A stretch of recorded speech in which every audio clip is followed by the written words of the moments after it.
Bob Knight, my guy, my kind of guy, died. And that was sad. It is sad. It's really, really, really sad. But I'm going to talk about when you watch the legacies of Bob Knight, when you watch the bouquets, the tributes of Bob Knight, maybe Indiana fans will get a little bit of insight into why I'm always on Indiana and Indiana players' backside. First, Bob Knight, I broke out my sweater that I wore for 12 years as an assistant coach. I don't know if I wore it all 12 years, and I certainly know it doesn't fit, but you know what? I figured today is the day. Bob Knight was one of a kind, and here's what Bob Knight was at Indiana. Bob Knight made it like the mafia, our thing, La Cosa Nostra. This was not for everybody. Players left, coaches left, people got mad. But you know who didn't get mad? The people that stayed. You know who didn't get mad? The people, parents of the players that stayed. Why, you ask? I mean, this man coached you hard. Hey, let me tell you something. My first game as a freshman, we're playing Miami of Ohio. We win by 20. Hey, I'm like, I played 1 minute. I scored 5 points. I mean, it's great. I come in the locker room, and Randy Whitman's like, no. Long story short, Knight threw all of our stuff from our locker into a pile, and, ladies and gentlemen, he made us go dress in the in the football locker room. And I'm sitting there as a freshman going, what the hell is this? Well, let me explain something to you. There was a certain level. There was a certain level that you had to play at. There was a certain level you had to go and do your academics at. There was a certain level that you had to conduct your business. We were not angels in Indiana, but we were not there to cause trouble. And we sure as hell did not want Bob Knight in front of us saying, why'd you get a DUI? Why'd you go to Taco Bell and act like an idiot? Because the question would not have been why. It was you did this, and here is a punishment if not kicked off the team. And we all knew it. Now, all of these little writer boys and girls are now throwing bouquets at Bob Knight, but they have no idea. I hear how he's so complicated. He was not complicated. He was not complicated at all. In fact, he was very simple. He had a distrust of the media, except he was friends with a couple. Fine, that's not complicated. What Bob Knight wanted was this. Bob Knight wanted you to be a great player. Bob Knight wanted you to be a great student, and Bob Knight wanted you to learn how to act as a young adult moving into manhood. That ain't complicated. It was not about business. It was not about anything other than his team. When you ever heard Bob Knight speak, he says, we and us. Listen to Mike Woodson. Listen to Krzyzewski. Listen to all these guys last night. Me, I couldn't have been. We, blah, blah, blah, blah. No, that is not how Bob Knight conducted his business. We and us. It was always we and us. If you go back and you really listen over the course of time, and this is one of the big things that I took out of it. When I talk about our group here with OutKick, I talk about us and I talk about we. When I talked about Bowling Green, I talked about us and I talked about we.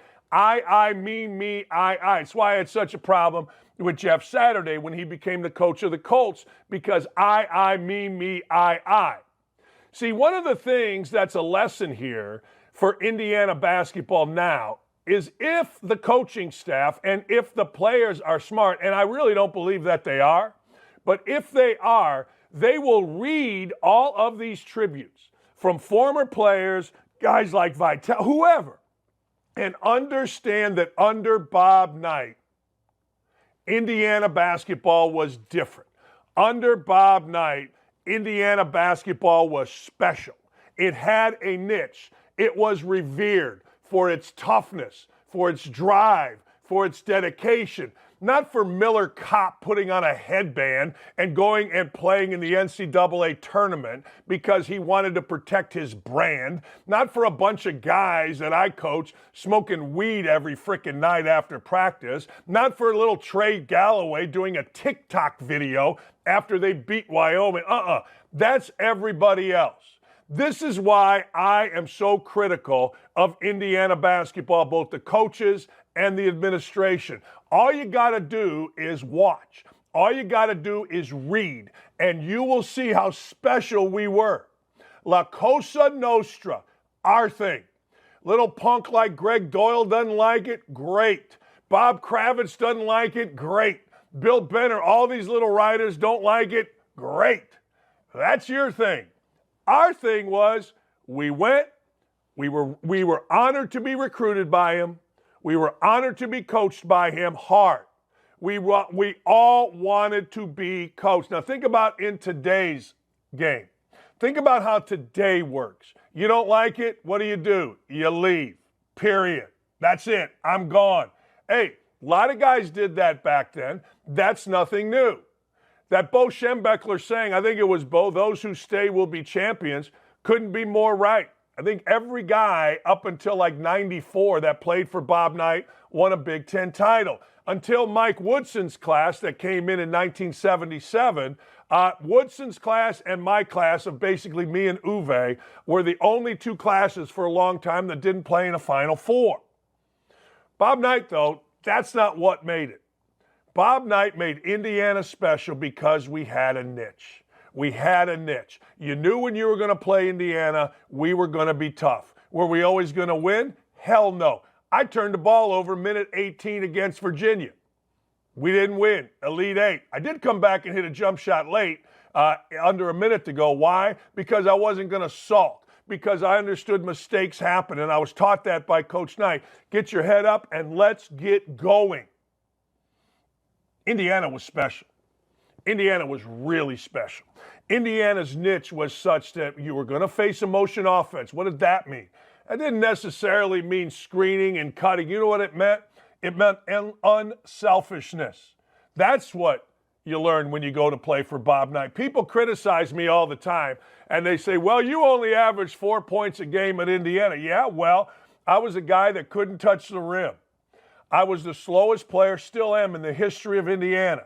The least vertical jump. But you know what I got to do? I got to captain, start, and star on an Elite Eight team in the tournament. I got to be one of only two-time captains at Indiana, along with Quinn Buckner. Could I have done that anywhere else? Probably not. Why was I able to do it in Indiana? And this goes into Bob Knight's coaching, because he was fair. Bob Knight was fair. I mean to tell you, really, really fair. You knew if you showed up at practice and you were on the white team, which was the second team, and you busted it, and you busted it, and you busted it, eventually you were going to get a shot in the game. My shot came against Kentucky. Last guy to get in the game. At Rupp, we're getting pounded. I mean, they got Turpin and Bowie and Minifield and Horde and Hurt. We're getting pounded. I think Knight put the mascot, and we don't even have a mascot in the game before me. Last guy to go in, me. About 8-10 minutes to go in the game. I've never dribbled the ball up the court as a guard in my life until Rupp Arena facing the quickest guard in college basketball, Dirk Minifield. Long story short, not really very good. I just started passing to Whitman, passing to Kitzel. They hit jump shots. We turned a 20-point lead deficit into an 8-point deficit. We lose the game, but I think I started the next 8 games or so. Went from the last guy on the bench to starting. That's what Bob Knight did. So many coaches in this day and age get 8 players. That's it. These are our guys. Not Bob Knight. He made the walk-on. He made the senior captain feel the same. Give it to me, and I will reward you. And I thought that was awesome. There were times, true story, when I would sit in my little red chair and Knight would talk, and I'd be like, damn, that's my dad. That's the same kind of expression that my dad had. And it would fascinate me. I'd go, wait a second.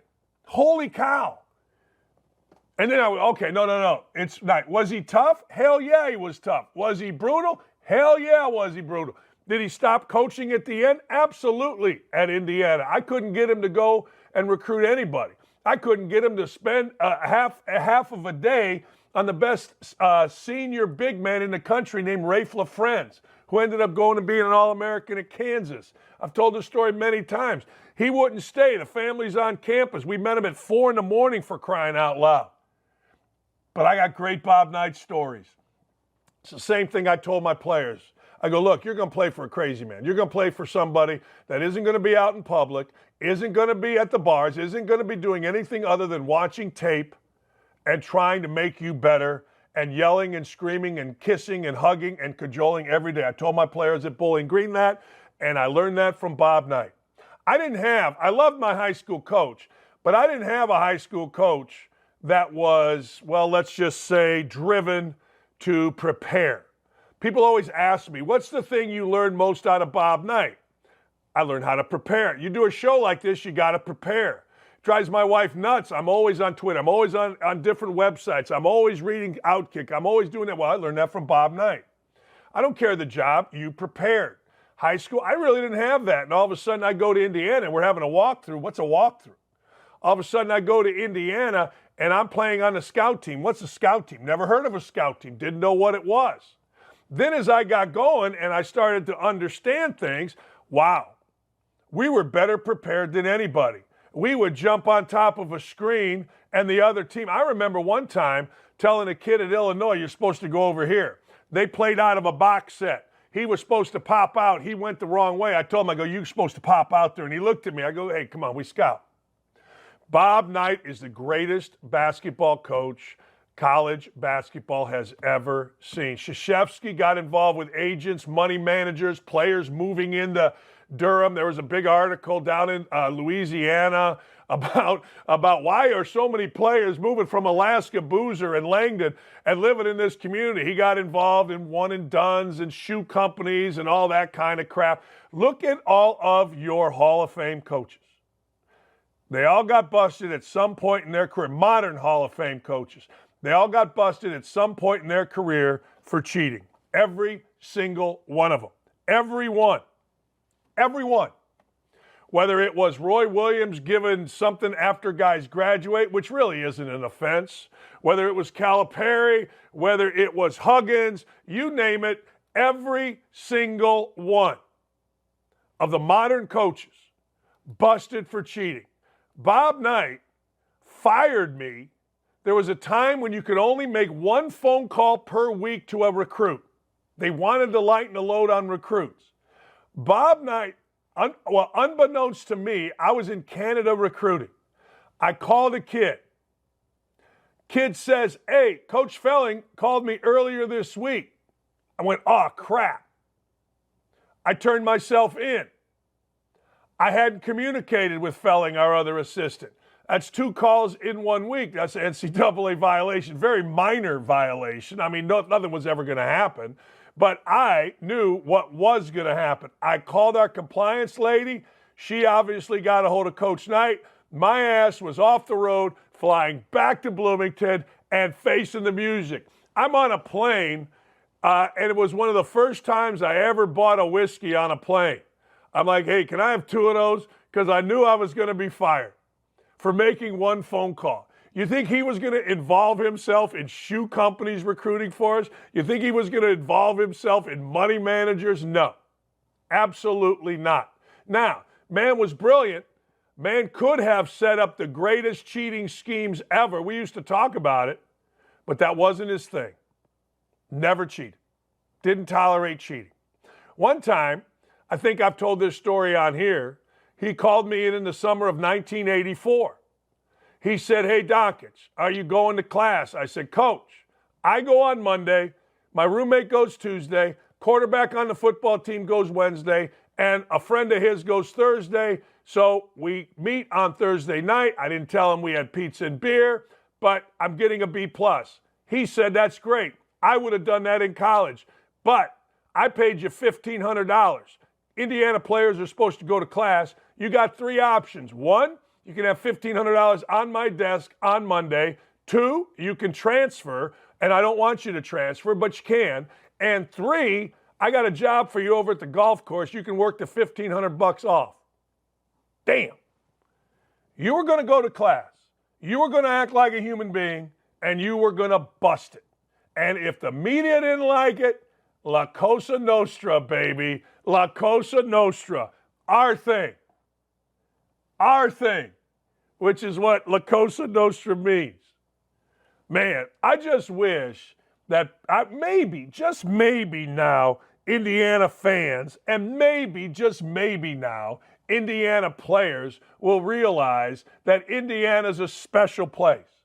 Indiana has a special niche in college basketball. Indiana isn't the place for little TikTok videos. Oh my God, look at Trey Galloway. He's a vibe. Oh my God. Look at him TikToking after they beat Wyoming. Huh? And I get ripped for it by all the little blogger boys around. Now, TikTok, no. It's not who we are. Or Cooper Cup or Miller Cup. I got to wear a headband because we're on national TV and I want my brand to go good. Huh? Huh? Are you kidding me? Are you nuts? Every time something like that happens, I'm the mouthpiece. I'm the guy that says this is horse bleep. I'm the guy that says what a bunch of shit. And you know where I got it from? I get it from former players texting me. Maybe, just maybe, you guys will understand. You guys being media around here, you guys being fans, what us former players have always believed Indiana to be. And that's a special place with tough dudes. Not little TikTok guys, not little headband wearing guys. No, tough dudes that have a special place in the history of college basketball, and it's all because of Bob Knight. Now, I don't know what Indiana and Bob Knight ultimately got into. I wasn't there, and he really wasn't confiding in me. But I got to tell you, I was glad to see him come back. I didn't want to be there. I didn't. My relationship with him ended. It ended because, quite frankly, the stuff he did backstabbing me at ESPN was inexcusable to me. It didn't matter to me to go see him and make amends. I felt like he should go see me and make amends. But I did ask Dr. Rink one time, who is my doctor and Coach Knight's close friend, I did ask him, I said, hey, if I went to see Coach Knight, would he be a jackass to me? Because I don't really need that. He said, Dan, he wouldn't know who you are. I said, okay. All right. Well, that's the way our relationship was going to end. It feels like 3 lifetimes ago I was with Bob Knight. It feels like that was a different person. It feels like that lifetime was just a special place in somebody else's memory. But damn, do I have great memories of it. Damn, did I enjoy it. I loved playing for Bob Knight. I loved coaching for Bob Knight, but this show is real. I did not like coaching for him the last 2 years that I worked for him. I would have taken any job. If Foreman at the steel mill came open, I was getting the hell out of there because I didn't think he worked very hard. And all he did was fire me and Felling and every coach and blame every loss on us, and I kind of had enough. I had to punch him one time. He got me. I screwed up something. End of the game against DePaul. I was in this little locker room right off of the locker room at Assembly Hall. And I was in there. He calls me in there. And he stands up. Well, no, I'm sorry. I got this wrong. In practice, he had, and I have the video of it, he gives me a shot. Bam. In front of the team. I'm like, all right, you're the Gazda. He's in this little room right next to Assembly Hall, or right next to the locker room. There's a little room where we used to go at halftime. He's in there, so I go in there and I go, hey, coach, I got to tell you, I love you, but don't ever do that again. I mean, I'm not going to hit you in front of the team, but don't ever do that again. He stood up, he came at me, and I drilled him right here in the chest. And I knocked him back into the sofa. Never hit me again. When he got fired, Clarence Doniger called me because somebody, I don't know how, but somebody asked at Knight's press conference. It might have been when he didn't get fired. It might have been when they saved him. Remember, there were 2 times. They saved him in May and then fired him in September. I'm watching the press conference and all of a sudden, hey, somebody asked, is there tape of a fight between Dan Dakich and Bob Knight? And I'm like, oh, crap, right? Oh, crap. And I started thinking, well, Yeah, I'm probably a manager. You know, I don't know if you can show him smacking me. So I got the tape and I saw it. I'm like, oh, crap. That ain't good. I had the tape, actually. But I was thinking, did they tape the room? Did they have a video recorder in that little room we were in? And, of course, Clarence Doninger calls me, the AD. Hey, Dan, you got a tape of you and Coach Knight fighting? Of course I did. I said, no, I don't know what you're talking about. Nah, hell no. Isn't this wild? But it was our thing. Isn't it crazy? But it was our thing. Our thing. And you know what? I'm so glad I had the opportunity. My recruiting story to Indiana went like this. 1980, Indiana's assistant comes to see me play against Lowell. I don't know he's there, Jimmy Cruz. I score 49. He leaves at halftime. I got 30. They invite my dad, my brother, and I, and Bob Hamill's brother, Jim, to the game against Ohio State, Big Ten championship game. We don't know nothing about recruiting. We're sitting there watching the game. Woodson's great. Carter's great. I didn't know Indiana basketball. So guess what? We're leaving. Game's over. Speeches are made. We leave.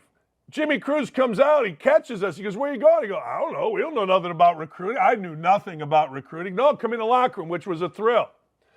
Long story short, after everybody clears out, Knight tells my dad, myself, and my brother to stay around. Hey, hang around. All right, we do. I'm standing there and I'm looking at this goals board that everybody that ever played at Indiana knows that we had. 65 points a game. No opponent scores 20. 44% shooting or 48, whatever it was. I'm looking at this board and all of a sudden somebody hits me in the side of the head. I mean, a nice shot, and I turn around. And I got my fist clenched like, what the? And it's Coach Knight. Hey, Danny, you going to play here? I looked at my dad. I'm a pimply-faced, 150, 180-pound, 6'5" kid. I go, Coach, you offer me a scholarship? I didn't know. He goes, yeah, I'm offering you a scholarship. You go and play here. I said, yeah. But here's the other side of it. Knight lied like hell in my recruiting. And I told him when I recruited for him, we're not lying to these kids like you lied to me. He told me we wouldn't bring in anybody 6'4", 6'5", or 6'6". My year or the year after. Well, who'd they bring in my year? Winston Morgan, 6'4". Me, 6'5". Rick Roray, 6'6". Year after, Tracy Foster, 6'5". Lied like hell to me. And I remember telling him when I started recruiting, Coach, I'm not lying for you. You guys lied to me. What are you talking about? I said, Coach, here's the deal. You guys lied to me. I am not lying to any recruit. I'm not. Complicated deal, right? I guess. But he was not complicated. Be great in basketball. Be a great student. Act like a human being on campus. Last thing, and I said this last night. I said this last night because I mean this. One of the great things about being an Indiana basketball player during that time is that you were always respected on campus. Yeah, some people didn't like you. I had to knock out a kid from Hammond because he was being a jackass and he flipped off my very cool fedora that I wore. Think Bear Bryant, but a college kid. He flipped it off at a party at my girlfriend Mo Mama's house, so I drilled him, knocked him down, got in the car after I realized the fight was over, and you know what? Thought, oh man, Coach Knight going to kick me off the team. We weren't angels, but we weren't going to the Taco Bell and acting like an idiot either, because there was fear in our hearts that we had to be Bob Knight. Media. Yesterday, the biggest jackass in media here, Greg Doyle, and a couple others, including a guy at OutKick that I went bat blank crazy, on the day that Knight died, started writing crap. I didn't read the article that Doyle wrote because I won't read that idiot, but the headline was such how bad a guy Knight is. Basically talking about arrests. See, you want to know why Knight hated the media? Because they're idiots. A guy like Doyle is a dirtbag. Always has been, always will be. And he showed it yesterday, once again showing his ass on a day a man died. Same thing happened here at OutKick. Same exact thing happened here at OutKick. And I went bat blank crazy. Look, I understand that Knight had that part of him, but not on the damn day that he died. That doesn't need to be discussed, certainly not discussed in a headline, but that's the reason Knight knew these guys were frauds, phonies, and rotten human beings. And that's why he didn't get along with them. Now, he got along with some. He cultivated some because he knew him. Dave Kindred, legendary writer, Frank DeFord, Bob Hamill, all these guys. He was smart enough to do that. Hell, everybody's smart enough to do that. But if you want to know why Knight had a distrust and a disdain of the media, go check out Greg Doyle's headline in the Indy Star. Now, he tried to hide it by bringing other things. He tried to squash it, but it's one of the most jackassery things. In fact, even here at OutKick, we did the same thing. And I text my bosses, and I've never done this before, but I drop F-bombs on them like this is effing on the day a dude died. But hey, he didn't like the media. So what? Let me ask you a question. You ever go to a Pacer game and look at the media? You ever go to a Bulls game and look at the media? They don't like themselves. We had some basketball writer here that used to wear a hat so everyone could notice her. Check out Doyle or Kravitz or any of these slobs at games. Check out Chappell or any of these slobs. They don't respect themselves, so why should a guy like Bob Knight, who demands excellence, respect them?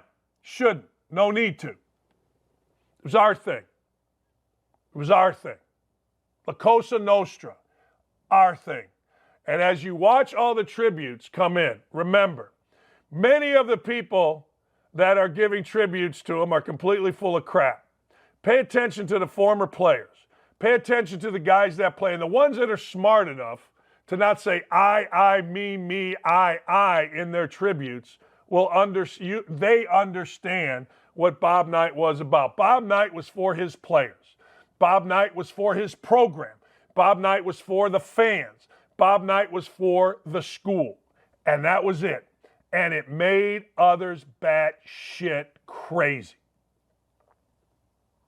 You know what? La Cosa Nostra. Our thing. Last thing. People ask me, why was he the best basketball coach ever, in my opinion? Well, that's simple.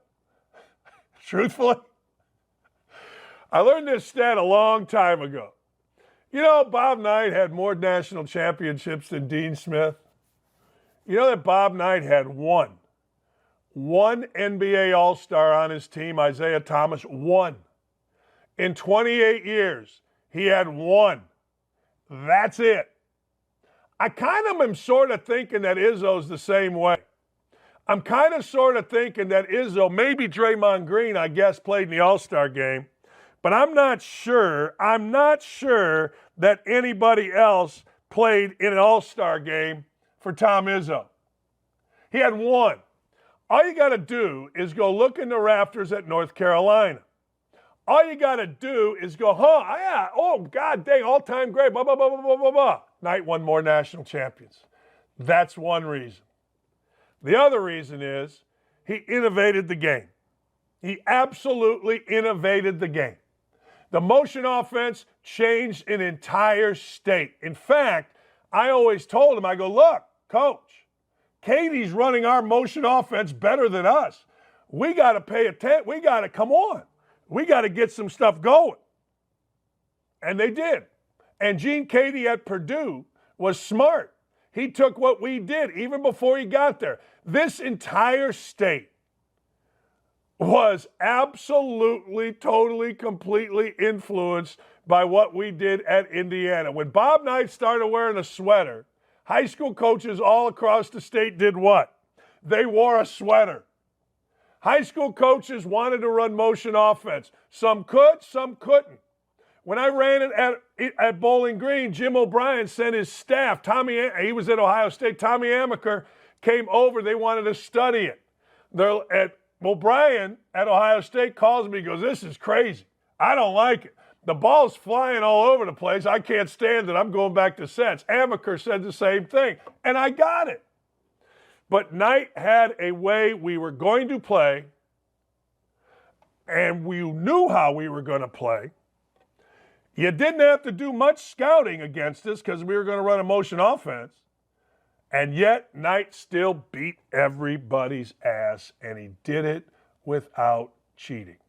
Was he controversial? Yes. I'll end it with this. I'm going way too long. Knight was hilarious. Knight was hilarious. When you hung out with him and he wasn't in one of his little pissy moods, absolutely hilarious. I mean, funny as hell. Roll on the ground funny. A guy's guy. Make fun of you funny. Every day almost that he wasn't in a pissy mood. Now, Knight was also competitive, but very insecure about playing golf. Couldn't hit the ball past his nose. I used to hit a 5-wood. We'd play almost every other morning. We would go to the IU golf course. He had keys to the cart, and so he would get a cart, and we would go. And we would play in like 2 hours. And it would drive him nuts because back then I could hit the ball a long way, and I used to hit a 5-wood a mile. So I'd hit a 5-wood, he'd be like 30 yards behind me, and he'd be pissed. What'd you hit there? And I always would say the same thing. I missed a 5-wood, hit on the toe. And I would do that, and I always made sure I walked away so I didn't give him a chance to call me a dumb MFer. I went hunting with him one time. And I never wanted to go hunting again. I think hunting's stupid. I don't want to shoot a gun. Long story short, halfway through we're going to lunch. I never wanted to hunt. So I put the gun on my right shoulder. He was on my left. And I pulled the trigger. Boom! He kicked me off the hunt, told me to get in the truck and go back to Assembly Hall. And then he would give speeches on how stupid I am. And I would laugh, and the other coaches knew it. I'd be like, yeah, well, I never have to go hunting again. No, man, excuse me. Bob Knight passing away isn't a tragedy. Bob Knight passing away is sad. And last thing I will say, Bob Knight lived life. And I'll also say this, I don't know how you get dementia, and I don't know the official title of what Bob Knight had, but I will tell you, Bob Knight read more than any human being I've ever been around. And I mean, he read the thick books. He didn't read Seuss. You know what I'm saying? Like, he didn't read Go Sheepy Go. He was reading the thick books, the big books, history, biographies. He exercised his mind like nobody I've ever known. Now, I never really saw the guy exercise. And it was just sad to me, even though we did not get along, very sad to me, that Bob Knight and his great mind got dementia. That Bob Knight, and the smartest person I've ever been at seeing something and giving you a perspective that you never really thought of, that mind went away. It's that, my friends, is a tragedy. That is the real tragedy of Bob Knight in his later years. That mind, that beautiful mind, that brilliant mind, that common sense mind, I wished, even though, as I said, I didn't get along with him, even though, as I said, I didn't really respect him at the end. Not about coaching, not about playing, but about business. Didn't respect him. I always thought, what an absolute tragedy that that mind isn't going to be used to help others because of dementia. That's the tragedy. Because nobody in my life, and I've been around some really smart people. My father, my brother, brilliant. And they remind me of Coach Knight, and they're the closest I know to saying, here's a situation, here's how you solve it, or here's how you look at it. And it's a damn tragedy that Bob Knight's mind did not get used at the end of his life to mentor, to help, to instruct others. Fucking dementia. Horrible. I can only imagine. Again, I didn't live inside his body, but I can only imagine how frustrating that had to be for a man. Last thing.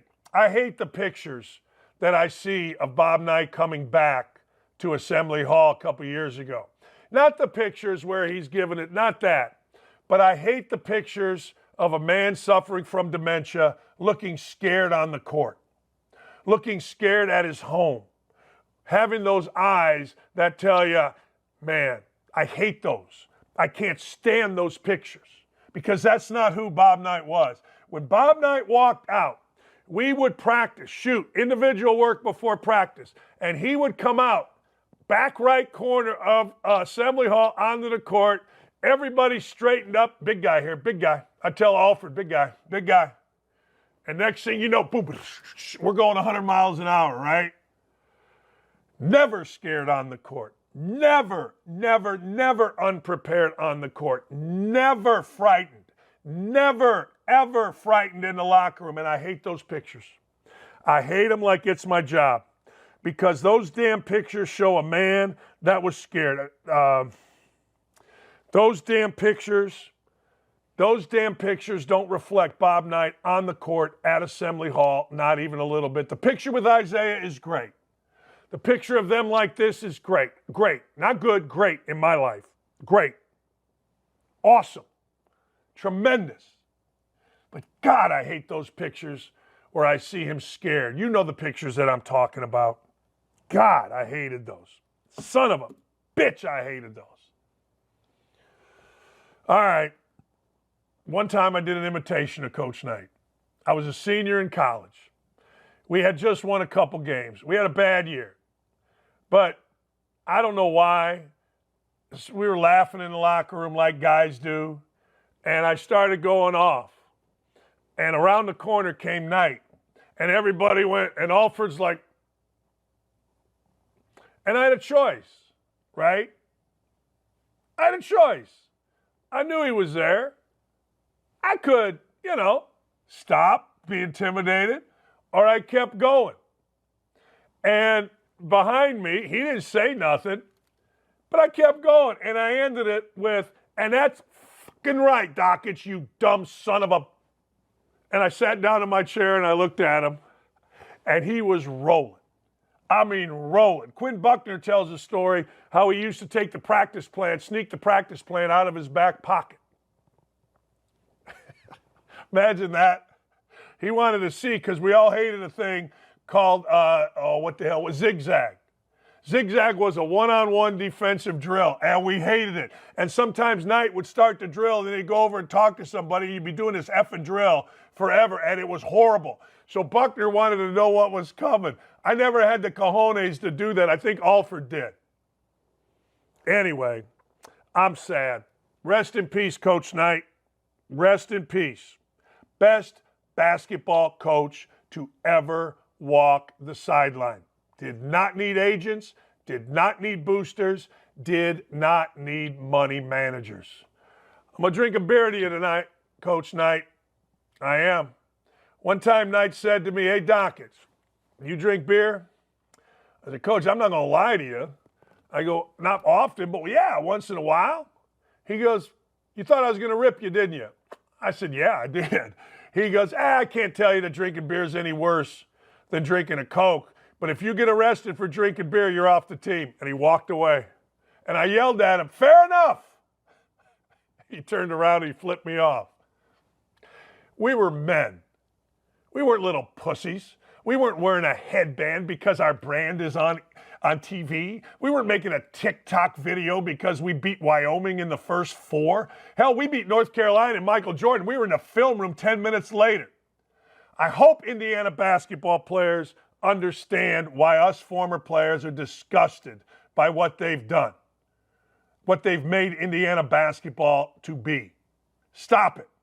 La Cosa Nostra, Indiana basketball. I'm wearing my Indiana basketball coaching sweater that I would put on every single day, every single practice, on the road, at home, you name it. I wore it, barely cleaned it. Don't know why I kept it. I told Lee last night or this morning, I think I'll put that on. I realized it was an XL. Ladies and gentlemen, I am not an XL. Ladies and gentlemen, I am morphing, trending toward porn star XXX status. Not there yet. It's not a goal. But I'm wearing it today because the man I coached with, the man I played for, Bob Knight, passed away at 83 years old last night. His health had been in decline. He had been apparently in the hospital a month or two ago and fought it, but he passed away peacefully, I'm being told, at his house in Bloomington. Look, I'll say this again. My last however many years, I didn't get along with Coach Knight. I was very public about Coach Knight. My last conversation with Bob Knight was during the first day, Selection Sunday, the NCAA tournament. We were in Building 4 at ESPN. We were in the basement, which had tables set up for all of us and screens to watch games. There was also TV cameras and a little bit of a set. He was waiting. He walked in as I was filling out my bracket with a beautiful, and I mean beautiful, young woman who used to be a cheerleader at like UCLA. Knight comes in, and Knight bombastically says, "Hey, Dakich, are you still sour?" I go, "Coach, man, you're the best." I go, "Is that what you want me to tell you? You're the best. You're the greatest, Coach." I go, and the little girl gets up and goes, "Woo, I'm getting out of here." So I go, "Coach, is that how it's going to be? I mean, I'm just sitting here filling out a bracket, but if you want to go that route, hell, let's argue. Let's do whatever you want." He changed, and he goes, "I think there should be," this true story, "there should be more coaches on the NCAA selection committee. This is a travesty." I go, "Coach," I think there should be less. There should be none." And he looked. I got to tell you, you guys are such petty little guys. You can't even drive a car by yourself. I said, "Coach, I coached for you for 16 years. Murray Bartow was a graduate assistant for 2. You don't like me, and I don't like you. If you were on a committee and it came down to my team and Murray Bartow's team, it wouldn't matter what our record was. You would pick Bartow's team, and that's what all you big-time Hall of Fame type coaches do. You all got these vendettas." And he sat there and he listened. And I was waiting for it, right? I didn't give a shit. At this point, I had a better job than him, which was kind of fascinating to me on ESPN. I was doing the biggest game, Tuesday night. Super Tuesday, Big Ten game. It was the most watched in-week game on ESPN. Knight was trying really hard to get the job. He couldn't. They liked me. I was the best to ever do it. Long story short, Coach did this. "Well, I think they should anyway." I said, "Fair enough. Told you what I thought." And he got up and he went over and he sat in a chair getting ready for his hit. That was the last conversation I ever had. I didn't like him in the end. I didn't respect him in the end. But you know what? That's men. That's alpha men. We're not sitting here a bunch of betas. We're not sitting here a bunch of frickin' dudes wearing, I don't know, whatever the hell these clowns wear. No, these are men. These are how men react. Yeah, you don't like each other. Yeah, you can't stand each other. Yeah, you don't like being in the same room with one another, but it doesn't diminish the fact that I love playing for the man. I absolutely loved playing for the man. I loved coaching for the man until my last 2 years. Then he didn't work hard enough at it. Then we were all spinning our wheels, wasting our time, and I would have left. But you know what? I loved coaching for him and being a part of it for the first 10 years. And I respect the living hell out of him as the best basketball mind ever. See, I hate cheats. And cheats come a lot of ways. And every single guy, everyone that you see in the Hall of Fame from the modern era of coaches was a cheat. I mean, just look it up. Gets suspended here. This guy's suspended there. This guy's program goes on probation. This guy's deal goes there. It's just the way it is. Period. It is. You know what I mean? And you know what? Here's the deal. Knight didn't. Knight wouldn't. There was a hell of an article that somehow Krzyzewski got squashed about all the nefarious things that Duke was doing. Moving people from Alaska. Somehow they ended up in Duke with new jobs or at Durham with new jobs. Knight was never doing that. Never. He wasn't doing nothing. In fact, I saw on Twitter a former player of mine, Brandon Parton, I had Coach Knight call him and his coach. The recruiting pitch went like this: "Hey, you want to play at Indiana?" "Oh, Coach, I'd love to play at Indiana." "Good, let me talk to your effing coach." He wasn't going to get involved with money managers, the clowns that are playing money games with Nike or Adidas. He wasn't playing those games. He wasn't doing those things. He wasn't getting involved in agents. He wasn't doing any of the crap that Krzyzewski and Duke did. He wasn't doing any of the crap that Calipari or Roy Williams or any of these guys were doing. He wasn't doing any of it. Not that those guys are bad guys. They understood and they adapted to what college basketball was about, but Knight wasn't doing any of it.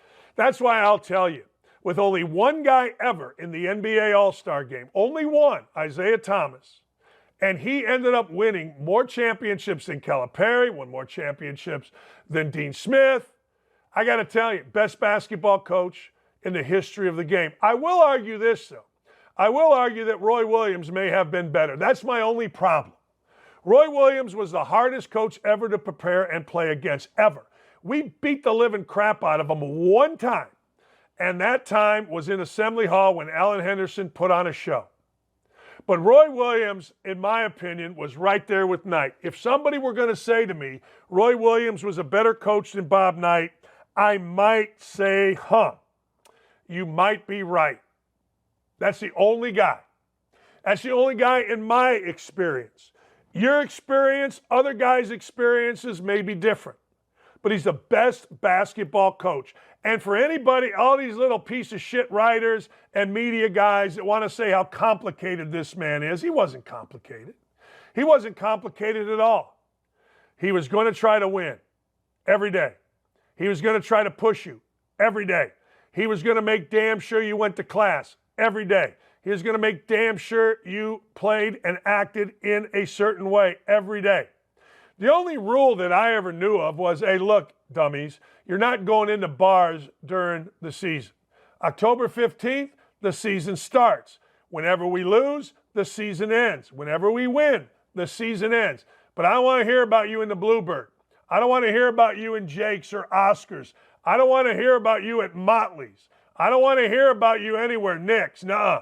You better not be. In fact, when I was out of college and coaching for him, I took a to-go order from Nick's. I was on the way home. I'd stayed after practice to do some stuff. I ordered a Strom on my way home.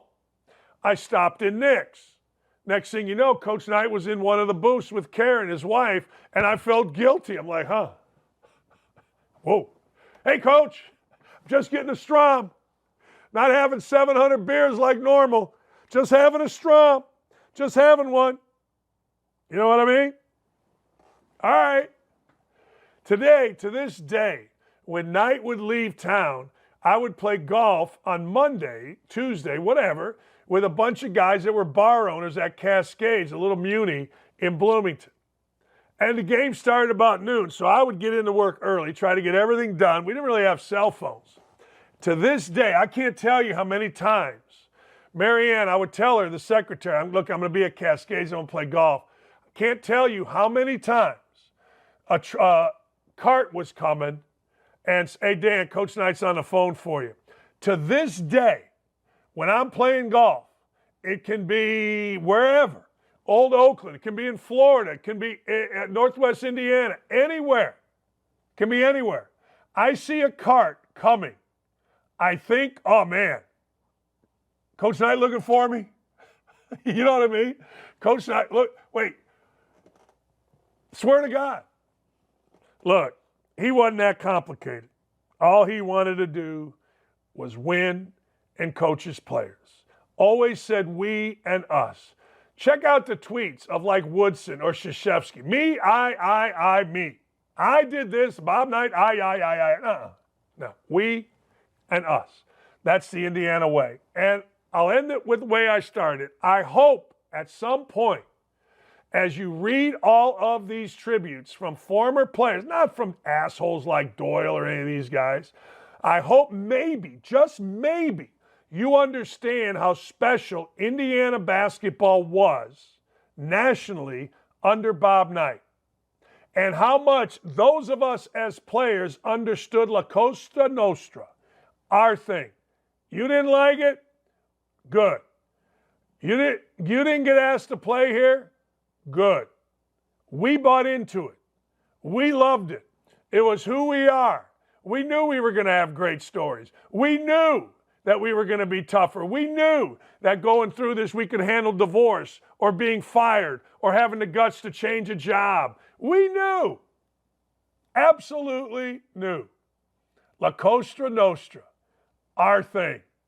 That's how I view Bob Knight and Indiana. And God, is there any way that the current frickin' players at Indiana can start understanding that and cut out all the bullshit? Cut out the Cooper Miller Cup headbands for the NCAA tournament and just worry about winning. Cut out the TikTok videos on the plane after you beat Wyoming and you got a game the next day. Be special. Be different.